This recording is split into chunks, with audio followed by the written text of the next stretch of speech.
Greetings, loved ones. Why are women most likely to become victims of coercive control, and why do they stay? Today we're going to share a continuation of the conversation between DomesticShelters.org and Dr. Lisa Aronson Fontes about the topic of coercive control. Please help us get these messages out. Subscribe to our channel. Follow us on Facebook, Instagram, and Twitter. Hit the like button and the notification bell, and please share these messages with others. You never know, just by doing so, you could save a life. In this continuing question and answer between DomesticShelters.org and Dr. Lisa Aronson Fontes, author of Invisible Chains, Overcoming Coercive Control in Your Intimate Partner Relationship, Fontes talks about why women are especially vulnerable to being controlled. So let's start with the first question. Why are women who are in relationships with men most likely to be victimized? Fontes says women are especially vulnerable to coercive control because of sexism. Sexism makes a relationship in which a man dominates a woman seem unremarkable. Even when we raise girls to have a career, we still usually raise them to take care of others' well-being before their own. Girls and women learn to sacrifice to make those around them happy.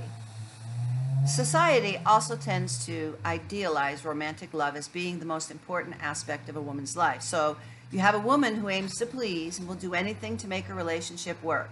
And then she's paired up with a man who has been raised to get his needs met. It's a recipe for coercive control. And due to sexism, women typically have less access to transportation and money, making it harder to strike out on their own. Also, because men tend to have greater access to resources, they are more likely to dominate than to be dominated by their female partners. Finally, men's usual greater physical strength and willingness to fight physically makes women much more likely to live in physical fear of their partners than men. It only takes one bruised arm or episode of forced sex for a woman to learn that it is easier to submit than to protest. Next question. What about when women control men? Fontes says that sometimes women use coercive control against their male partners, usually in situations where the man is disempowered because of a physical or psychological disability or because of his immigration status.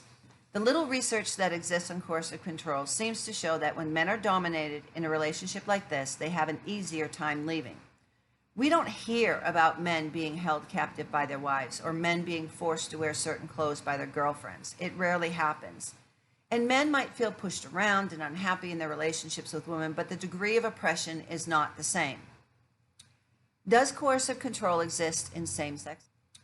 Does coercive control exist in same-sex couples? This is a good question. Fontes says absolutely, although it can be difficult for people to detect and name. Often people think that without the male-female dynamic, abuse cannot be present. This is incorrect.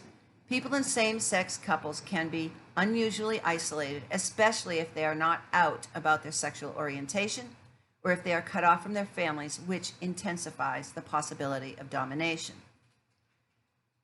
DS Org asks, why does a person who is being victimized by coercive control stay in the relationship?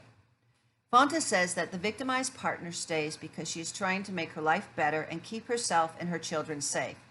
She might remember the good parts of the relationship and think that if only she could change something in herself, the relationship could be good again. She might believe her faith requires her to stay. She stays because she has nowhere else to go. And she stays because her partner may act in a loving way when she lets him know she is done with the relationship.